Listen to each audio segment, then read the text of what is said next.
So I'm still revising my world history notes for the book I wrote to teach homeschoolers world history, A Bible Believer Looks at World History. And I'm continuing with my thoughts from yesterday.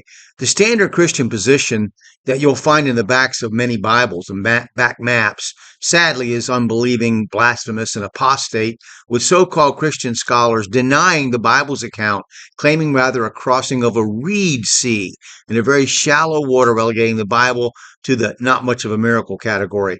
The wall of water that arose on either side of the Israelites in verse 22 of chapter 14 of Exodus that smashed and drowned an Egyptian force chasing them is either a miracle you believe or you don't.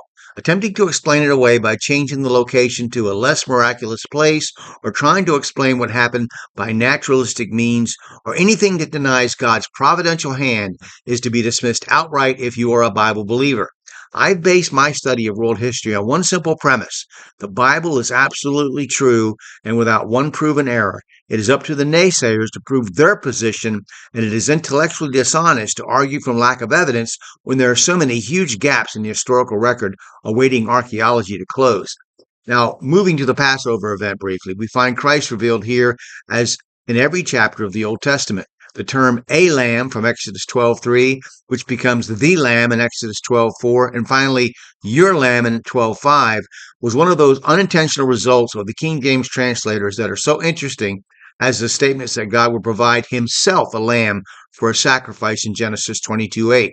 But let's move on to another less momentous event in human history, albeit an important one, the invention of written language expressed not in pictographs, cuneiform, or hieroglyphics, but in letters. Now, Mark Alain Ouaknin was the director of the Aleph Center for Jewish Studies in Paris and was associate professor of comparative literature at Bar Ilan University in Tel Aviv. In his book, Mysteries of the Alphabet, translated from the French, he gives an interesting and exciting theory about the development of alphabetic script and writing as we know it. After the cuneiform of Sumeria and the hieroglyphics of the Egyptians came the Hebrews. Ouaknin's premise is that the second commandment forced the Hebrews to turn from pictographic script with pictures that form the basis of writing to letters as we know them. Images were not to be worshipped, and the pictures of past civilizations had to be abandoned for letters that were strung together to form words. Perhaps this is one reason why, in the traditional text in Numbers 33:52, it says for the Hebrews to destroy the pictures of the people of the land they were to conquer. So I'm going to pick this up and continue.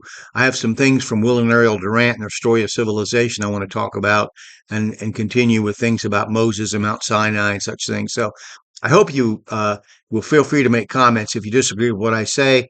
Just provide your opinion, your conclusions. I'd like to see what you have to say, and I hope you got something out of this. Thank you.